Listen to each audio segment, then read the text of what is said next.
आज हम पढ़ेंगे वे मुस्कुराते फूल नहीं। इस कविता का सारांश को आज हम पढ़ेंगे। इस कविता को महादेवी वर्मा जी के द्वारा लिखी गई है। चलिए सारांश देखते हैं।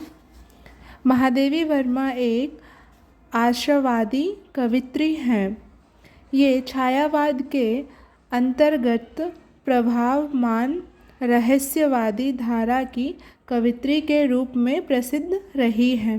प्रस्तुत कविता महादेवी की निहार काव्य ग्रंथ से ली गई है। वेदना और करुणा आपके काव्य की संवेदना एहसास है। जिंदगी में सफल होने के लिए मुश्किलों का सामना करना ही पड़ता है, ना कि उससे भागने में। इस कविता में प्रकृति के अनेक रूपों का वर्णन करते हुए जीवन के प्रति गहरी आस्था व्यक्त की गई है।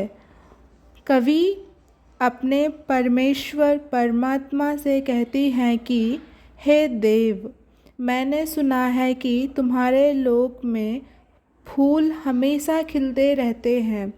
उन्होंने कभी मुरझाना नहीं सीखा है, किंतु मैं तो पृथ्वी लोक में रहती हूँ, इसलिए मैं तो वो फूल चाहती हूँ जो मुरझाना भी सीखा है। हे देव, दुख और कष्ट का अपना आनंद है। आपके देवलोक में तो सारे रूपी असंख्य दीप हैं जो कभी बुझते ही नहीं हैं। वे सदैव जलते रहते हैं, परंतु मुझे ये दीपक नहीं चाहिए।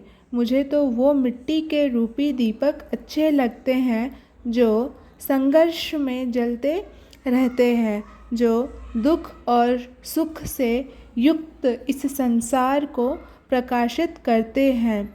वर्मा जी कहती हैं कि मुझे तो दुखों का साथ ही अच्छा लगता है। महादेवी जी वेदना, अवसाद, पीड़ा, कष्ट आदि को मानव जीवन का अंश मानती हैं। परमात्मा से कहती हैं कि तुम्हारे लोक में आकर मैं क्या करूं, जहां जिंदगी जीने की खुशी नहीं है। मुझे तो अपना पृथ्वी लोक ही बहुत अच्छा लगता है। हे देव, मधुर पीड़ा से मिटने का अधिकार मेरे लिए ही छोड़ दो। अतः इस कविता में मानव जीवन में उत्पन्न वेदना की अनुभूति को, एहसास को प्रतिपादित किया गया है। अतः वो अपने अज्ञात प्रियतम के विरह वेदना पर अपना अधिकार बनाए रखना चाहती है। आशा करती हूँ आप सभी को ये कविता समझ में आया होगा। इसका सारांश